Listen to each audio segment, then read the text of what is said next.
Ketika anak saya yang masih SMP kelas 3 menonton video ayahnya tentang printing money, di mana narasi printing money baru saja keluar dari mulut saya, videonya dimatikan, dia pun balik badan menghadap saya dan mengatakan, "Nanti inflasi dong ayah." Saya asli berkerut kening. Gila nih anak gua diajarin apa di sekolahnya. Segitu parahnya dan ceteknya melabel printing money dengan inflasi adalah sebuah kepastian. Kayak doktrin agama aja, ilmu ekonomi itu banyak variannya, banyak syaratnya, berbeda kondisi, berbeda kebijakannya. Kalau dikatakan printing money pasti inflasi, itu bisa dikatakan false knowledge atau ilmu kertas tipu-tipu agar di kepala akademisi dan isi kepala para mahasiswa dan pelajar harus haram printing money itu. Yang boleh printing money cuma dolar dan negara Eropa Barat sekutu Amerika. Di luar sekutu Amerika, maka doktrinnya adalah printing money haram penyebab inflasi. Alhamdulillah, ilmu itu sudah masuk ke sendi-sendi terkecil di seluruh dunia, termasuk ke pikiran anak saya yang masih berusia 14 tahun ini. Dan bagi saya, ini bikin murka. Itu doktrin parah banget. Pantas aja udah 77 tahun Indonesia merdeka, masih saja belum berdaulat bernegaranya.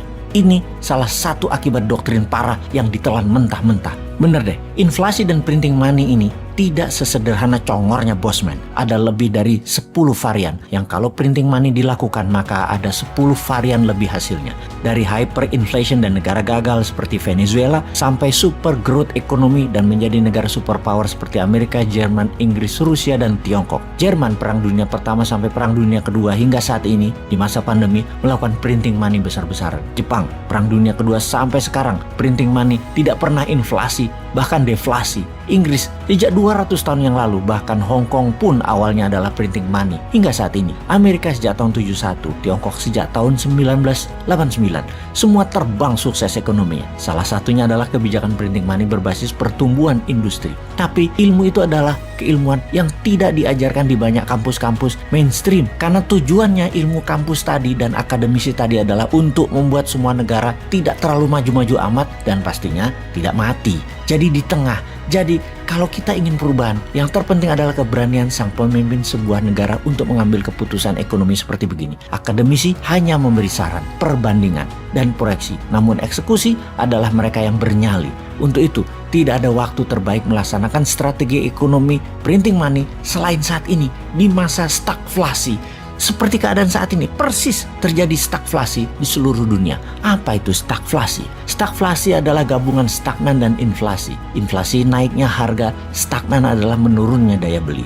Kalau inflasi naik dari 3% ke 5%, tetapi daya beli naik dari 10% ke 15%, inflasi tidak perlu ditakutkan. Bayangkan, pertumbuhan ekonomi 1%, namun inflasi 3%. Itu bukan inflasi rendah yang baik, itu malah mundur negaranya. Kita menengok GDP per kapita Indonesia di tahun 2014 adalah 3.400 dolaran per kapita. Dan di tahun 2021 sekitar 4.200 dolar per kapita, atau tumbuh 19% dalam 7 tahun, atau sekitar 2,7% per tahun tumbuh ekonominya. Inflasi Indonesia tiap tahun rendah, 3%. Dari kacamata pakar ekonomi dan akademisi itu rendah, namun tumbuh 2,7% dan inflasi 3%, ya tekor juga ekonominya. Inilah yang disebut dengan stagflasi. Dunia dalam 1 tahun ini dan diperkirakan hingga 2 tahun ke depan akan mengalami stagflasi. Lah ini parah, dunia stagflasi, Indonesia stagflasi. Lah piye iki jal? Oke sahabat, kita simpulkan. Jangan pernah takut inflasi selama produksi terus meningkat. Itu rumus pertama yang kita harus pegang. Bukan printing money-nya kita fokuskan, tapi produksinya terlebih dahulu kita perhatikan. Kita belajar dari sejarah sebentar. Sejarah tentang stagflasi. Stagflasi adalah inflasi yang disertai pertumbuhan ekonomi melambat atau slow growth. Kalau inflasi masih disertai dengan pertumbuhan, maka kejadian ini biasa. Dan kebijakan bank sentral masih bisa mengatasinya. Inflasi tipe ini terjadi karena kebijakan kuantitatif easing, yaitu dibanjiri pasar dengan uang murah. Pastinya terbanyak dengan printing money dibungkus dengan surat hutang negara. Ketika ekonomi overheating, kepanasan karena uang berputar terlalu cepat, harga pun meningkat karena semua orang sanggup beli. Maka ekonomi ditahan sedikit dengan ditariknya uang beredar, dengan suku bunga deposito dinaikkan, suku bunga pinjaman dinaikkan, suku bunga pengendali uang beredar.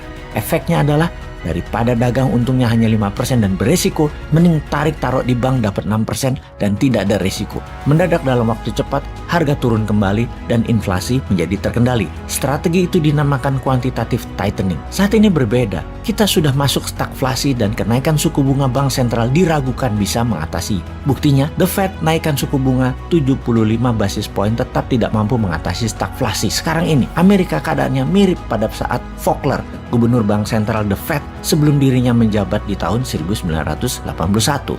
Namun Volcker inflasi, yang mana prestasi di akhir jabatannya sebagai gubernur bank sentral Amerika dari 9%-an turun menjadi 3%-an adalah strategi yang banyak dipakai pejabat ekonomi di banyak negara sampai saat ini. Namun di tahun 2022 ke atas, saat ini berbeda.